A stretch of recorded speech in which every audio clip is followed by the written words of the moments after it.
할렐루야, 아멘. 만사를 제쳐두고 우리 하나님 아버지께 예배드리기 위해서 이 은혜의 자리에 나오신 우리 성도님들을 환영하고 축복합니다. 우리의 예배 중에 임하신 보혜사 성령님께서 저와 여러분에게 말씀이 또 깨달아지고 또 회개케 하시는 놀라운 은혜를 주실 줄로 믿습니다. 우리 앞뒤 좌우 성도님들과 함께 이렇게 인사하시겠습니다. 말씀만이 유일한 소망입니다. 인사해 볼까요? 말씀만이 유일한 소망입니다.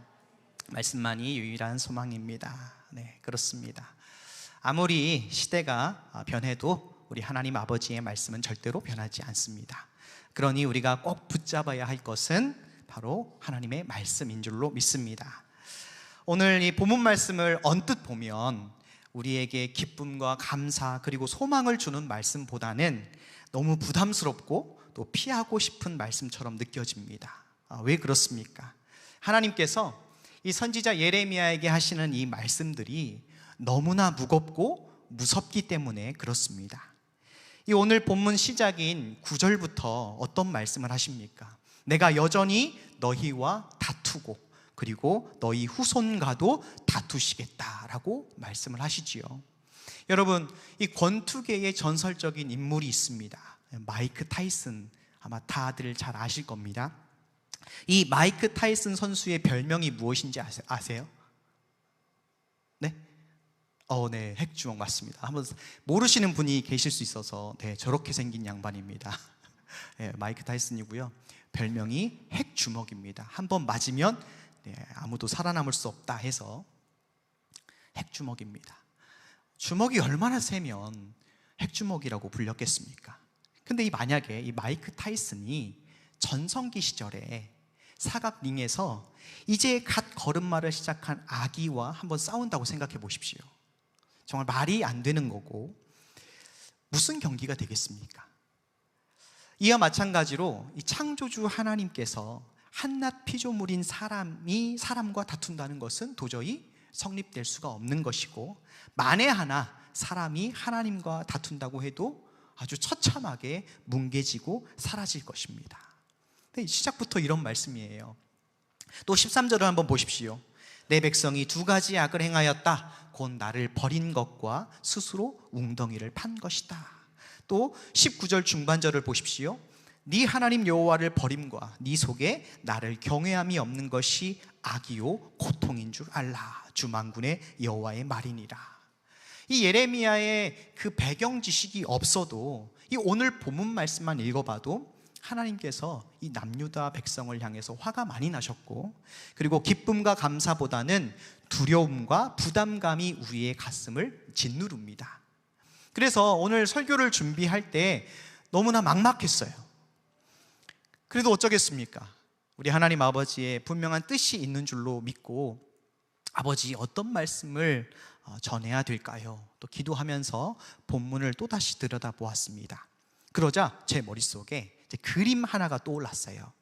바로 렘브란트가 그린 돌아온 탕자라는 명화입니다. 한번 사진 볼까요? 한 번쯤은 다 보셨을 유명한 그림이죠.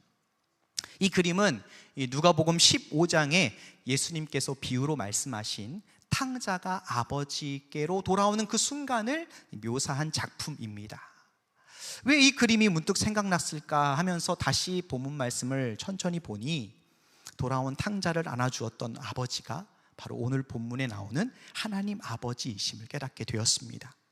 다시 말해서 멀쩡하게 아버지가 살아있음에도 유산을 미리 상속받고 저 멀리 이방 땅으로 떠나버린 그 둘째 아들이 남유다 백성이라는 것이죠. 그런 둘째 아들을 매일 그리워하면서 애타게 기다리는 아버지가 오늘 본문의 하나님 아버지라는 것입니다. 사랑하는 성도 여러분, 왜 하나님께서 예레미야서를 52장까지 쓰셨겠습니까? 남유다 백성들의 이런저런 수만 가지 죄를 나열하고, 너 이거 잘못했지? 너 저거 잘못했지? 그러니까 매를 맞아야겠지? 하면서 때리고 단순히 바벨론의 포로로 끌려가게 하시려고 이토록 많은 분량의 성경을 기록하셨을까요?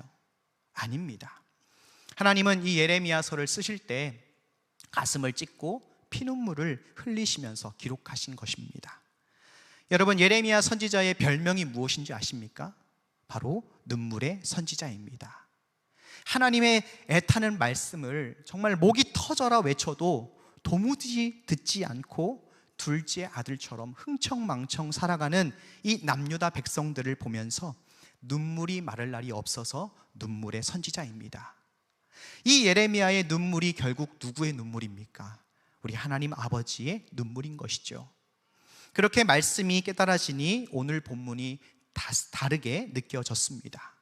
무섭고 부담스럽고 피하고 싶은 말씀이 아니라 너무나 죄송스럽고 이런 탕자와 같은 남유다 백성과 그리고 나를 여전히 사랑하시고 하나님의 품으로 다시 돌아오기를 간절히 원하신다는 것을 느끼게 되는 것이죠. 여러분, 한번 생각해 보십시오. 하나님께서 남유다 백성을 향한 사랑을 이쯤에서 끝내셨을 생각이셨다면 몰락한 대제사장 가문이요 별 볼 일 없고 스스로 나는 아이라 말할 줄 못하는다 라고 고백하는 이 어린 예레미야를 부르실 필요도 없었습니다. 고래 싸움에 새우 등 터진다는 말처럼 이 당시 근동의 패권을 놓고 서로 으르렁거리는 애국과 바벨론 제국 사이에 껴서 등이 터져 죽든지 말든지 그냥 내버려 두면 그만인 것이지요. 하지만 하나님은요, 당신의 백성들을 도무지 버려둘 수가 없었습니다. 왜 그랬습니까? 바로 시내 산에서 이스라엘 백성들과 맺으신 언약 때문에 그렇습니다. 우리 함께 스크린을 보시고 출애굽기 19장 5절 6절 말씀 한번 읽어보겠습니다. 시작. 세계가 다 내게 속하였나니 너희가 내 말을 잘 듣고 내 언약을 지키면 너희는 내 소유가 되겠고 너희가 내게 대하여 제사장 나라가 되며 거룩한 백성이 되리라. 너는 이 말을 이스라엘 자손에게 고할지니라. 아멘. 여러분, 이게 시내산 언약 일부입니다. 여러분, 시내산 언약이 무엇입니까? 어렵게 생각하실 것 없이 하나님은 이스라엘의 신실한 신랑이 되고 남편이 되고 이스라엘은 하나님의 순결한 신부가 된다는 것이 그 결혼식이 바로 시내산 언약입니다. 그런데 이스라엘 백성들이 가나안 땅에 들어가 살면서 다른 남자와 부적절한 관계를 맺게 되는데 이것을 성경은 우상 숭배라고 합니다. 그렇게 이스라엘 백성들의 우상 숭배로 인해서 시내산 언약은 산산이 깨져버렸습니다. 하지만 언약에 신실하신 하나님은 결코 언약을 포기하지 않았습니다. 마치 탕자의 아비가 아들이 타국에서 쫄딱 망해서 상거지가 되더라도 아버지 품으로 다시 돌아오기만을 손꼽아 기다리는 것처럼 하나님 아버지도 유다 백성이 헛된 우상과 바람을 피워도 뭐라고 부르십니까? 오늘 본문 11절 13절을 보시면 나의 백성, 내 백성이라고 불러주십니다. 이 말은 결국에는 내 신부, 내 아내라고 끝까지 불러주시는 거죠.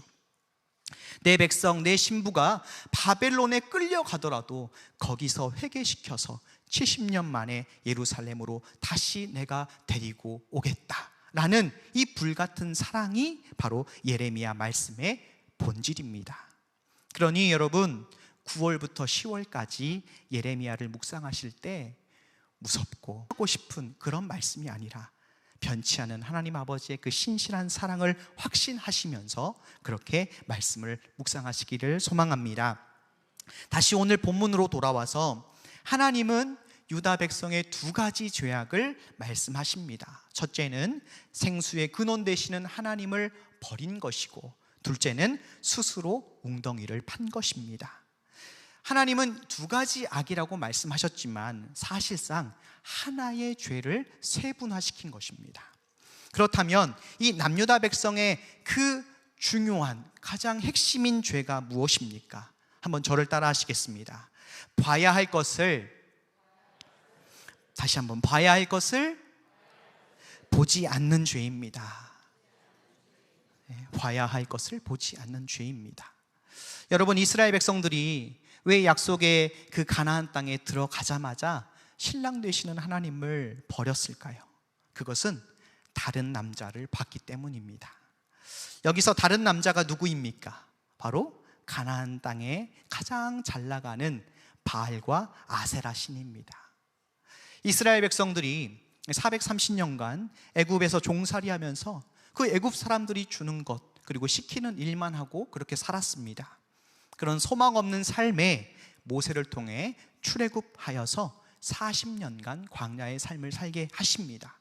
그 40년 광야의 세월 동안 이스라엘 백성들이 무엇을 보게 되었습니까? 매일 구름기둥과 불기둥을 보고 매일 하늘에서 내려주시는 만나와 메추라기를 보면서 하나님만 의지하며 살아가는 것이 인생의 진리다, 사는 방법이다, 신앙 훈련을 하게 하셨습니다. 그런데 가나안 땅에 이제 들어가 보니 이스라엘 백성들의 눈에 보는 것이 완전히 달라졌지요. 가나안 거민들의 삶이 너무나 자유분방하게 살아가는 모습을 보게 됩니다. 자기 집도 있고요, 자기 땅도 있고요, 거기서 열심히 일해서 재산을 늘려가고 그리고 먹고 마시고 시집가고 장가가는 모습이 이 이스라엘 백성들에게는 충격적이었어요. 그런데 이들을 자유롭게 살아가게 하는 신이 바알과 아세라이다 라는 말에 자연스럽게 이스라엘 백성들의 눈이 바알과 아세라를 보게 됩니다. 그 우상에 꽂히는 것이죠. 그러면서 자신들이 이제껏 믿고 따랐던 하나님은 고작 만나와 메추라기만 주시는데 바알과 아세라 신은 풍요도 주고 재물도 주고 비도 내려주는 신이라는 그 말이 이들에게는 너무나 충격적이고 또 달콤했던 것이죠. 그래서 뒤도 돌아보지 않고 생수의 근원 되시는 하나님을 떠나서 11절에 말씀하신 것처럼 신 아닌 신과 하나님을 바꿔버린 것입니다. 여러분, 이렇게 보는 것이 너무너무 중요합니다. 여러분, 누가복음 15장 그 탕자의 비유도 마찬가지지요. 이스라엘의 유산을 상속받는 그 풍습은 아버지가 반드시 죽고 나서야 그 다음에 아들들이 상속을 받을 수 있었습니다. 그런데 이 둘째 아들은 자기 몫을 미리 달라고 아버지께 요청했습니다. 그럼 둘째 아들이 이스라엘의 전통까지 깨가면서 또 가족과 주변 이웃들에게 욕을 얻어 먹어가면서 기어이 그 유산을 받아간 이유가 무엇일까요? 우리 한번 말씀 누가복음 15장 13절 앞에 화면을 보시고 읽겠습니다. 시작. 그 후 며칠이 못 되어 둘째 아들이 재물을 다 모아가지고 먼 나라에 가 거기서 허랑방탕하여 그 재산을 허비하더니. 아멘. 성경에는 이 둘째 아들이 왜 유산을 미리 받았는지 명확하게 기록하고 있진 않지만 13절을 볼 때 우리가 두 가지로 추측할 수 있습니다. 첫째는요, 둘째 아들이 돈에 눈이 멀었기 때문입니다. 돈에 시선이 꽂혔기 때문입니다. 둘째는 먼 나라의 화려함을 보았기 때문입니다. 그래서 둘째 아들은 상속받은 재산을 가지고 며칠이 못 돼요. 그 많은 상속을 다 며칠 만에 정리해서 먼 나라로 가서 허랑방탕하게 재산을 탕진한 것이죠. 무엇을 보는지가 매우 중요하다는 것을 또 알 수 있는 성경의 사건들이 있습니다. 바로 창세기 3장에 하와가 뱀의 유혹에 넘어가서 결국 선악을 알게 하는 나무의 실과를 먹는 사건입니다. 뱀이 하와에게 여러 교묘한 질문을 던집니다. 하나님께서 동산에 있는 모든 나무의 열매를 먹지 말라고 하셨지? 라고 아주 살짝 바꿔요. 그래서 하와의 시선을 자꾸 선악과를 보도록 만듭니다. 그래서 결국 어떻게 됩니까? 우리 창세기 3장 6절도 한번 같이 읽겠습니다. 시작. 여자가 그 나무를 본즉 먹음직도 하고 보암직도 하고 지혜롭게 할 만큼 탐스럽기도 한 나무인지라. 여자가 그 실과를 따먹고 자기와 함께한 남편에게도 주매 그도 먹은지라. 여러분, 여기서 중요한 것이 무엇입니까? 저와 여러분이 무엇을 보는지에 따라서 어떤 마음과 행동을 하는지를 마귀가 너무 잘 알고 있다는 사실입니다. 이 사실을 마귀가 잘 알고 있으면 누가 또 잘 알고 계실까요? 우리 하나님 아버지도 너무나 잘 알고 계셔서 십계명에 분명하게 명시하셨습니다. 우리 함께 십계명 제2계명 한번 읽어보겠습니다. 시작. 너를 위하여 새긴 우상을 만들지 말고 또 위로 하늘에 있는 것이나 아래로 땅에 있는 것이나 땅 아래 물속에 있는 것에 어떤 형상도 만들지 말며 그것들에게 절하지 말며 그것들을 섬기지 말라. 아멘. 사람은 눈에 보이는 것을 의지하고 그것을 의지하면 거기에 절하고 섬기기 때문에 눈에 보이고 만져지는 우상을 절대로 만들지 말라는 말씀입니다. 그러니 마귀는 이 십계명과 반대로 하면 택한 이스라엘 백성들을 무너뜨릴 수 있겠다 생각해서 지금 이 시간에도 끝도 없이 우상을 보고 만지게 하는 것입니다. 여러분, 예레미야 1장 11절 13절에 하나님께서 너무나 별볼일 없고 허점투성이인 예레미야에게 거듭하셨던 말씀이 무엇인지 아십니까? 바로 네가 무엇을 보느냐입니다. 하나님은 살구나무가지 환상과 끓는 가마 환상을 보게 하시고 예레미야가 그 환상을 봤다고 대답하자 그 환상을 해석해 주십니다. 또한 오늘 본문에서도 예레미야에게 남유다 백성들이 생수의 근원 되시는 하나님을 떠난 것과 스스로 웅덩이를 파는 것을요 말씀을 통해서 보게 하셨습니다. 사실 예레미야가 본 환상과 그 남유다의 백성들의 죄악을 봐야 할 사람들은요 바로 남유다 백성들이지요. 하지만 이 남유다 백성들은 끝까지 봐야 할 것을 보지 않고 바알과 아세라 신을 봤기 때문에 바벨론 제국에 의해서 멸망을 당하고 포로로 끌려가는 그런 비참한 신세가 되었습니다. 여러분, 시대는 지나고 모습은 달라졌지만 여전히 하나님의 말씀은 변함이 없기 때문에 이 예레미야에게 보여주신 이 말씀을 마지막 때를 살아가는 저와 여러분도 봐야 될 줄로 믿습니다. 하지만 여러분, 우리의 모습은 어떻습니까? 여러분은 지금 무엇을 열심히 보고 계십니까? 믿는 사람이든 믿지 않는 사람이든 가장 많은 시간을 할애하여서 보는 것이 스마트폰이라고 생각이 됩니다. 정말 어린 아이부터 어르신에 이르기까지 모두 스마트폰에 시선이 고정되어 있습니다. 그렇다면 스마트폰으로 여러분이 자주 보는 것이 무엇입니까? 제가 한번 생각해 보니까, 그리고 저를 봤을 때 유튜브를 많이 보는 것 같습니다. 유튜브 많이 보시죠, 여러분? 네. 유튜브에서 추천 영상에 어떤 종류의 영상들이 뜨는지를 보시면 현재 나의 관심사가 무엇인지를 알 수가 있습니다. 왜냐하면 내가 보는 것을 여러 가지 또 다시 추천해 주거든요. 오늘 예배가 끝나면 꼭 한번 내 유튜브 채널 추천 영상들이 무엇이 있는지를 한번 확인해 보시기 바랍니다. 왜냐하면요, 그 영상들에 있는 내용들이 나에게 바알과 아세라 신이 될 수도 있기 때문입니다. 사랑하는 성도 여러분, 이제 말씀을 맺을게요. 남유다 백성들이 하나님의 마음을 아프게 하고 결국 바벨론 제국을 통해서 심판을 받게 된 것은 반드시 봐야 할 것을 보지 않았기 때문에 그랬습니다.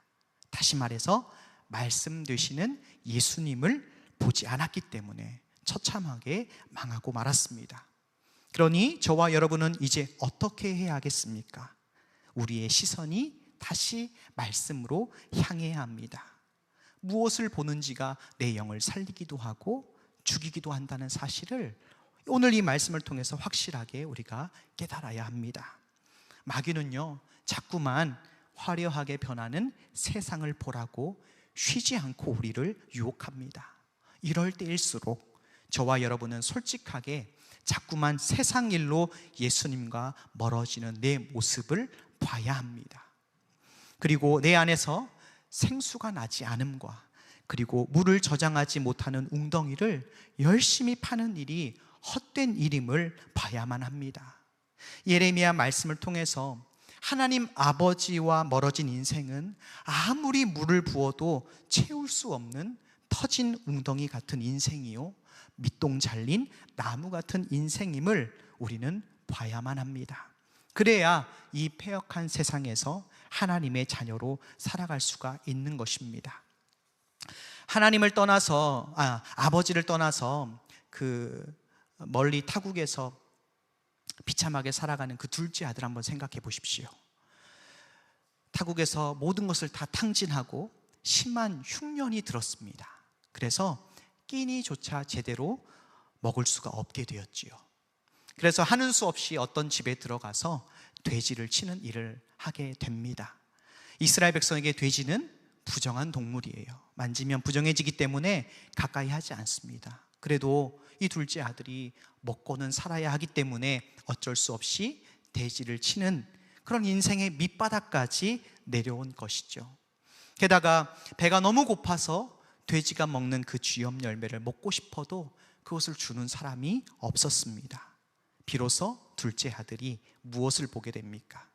바로 아버지를 떠난 자신의 인생이 너무나 비참함을 보게 됩니다. 그러자 그 아들이 뭐라고 고백합니까? 내가 하늘과 아버지께 죄를 지었습니다 하면서 결국 아버지께로 돌아가지 않습니까?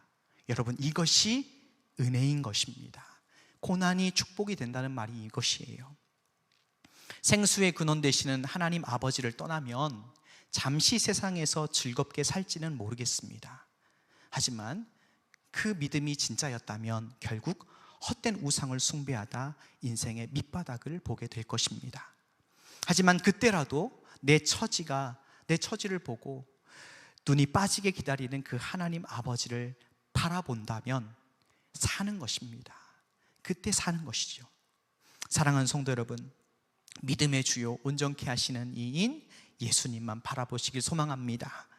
당신의 백성들로 하여금 처참하게 깨진 그 시내산 언약을요 결코 포기하지 않으시고 독생자 예수님을 십자가에서 쪼개시면서까지 죽이시면서까지 그 언약을 스스로 성취하신 그 하나님 아버지만 바라보시는 저와 여러분이 되시길 예수님의 이름으로 축복합니다.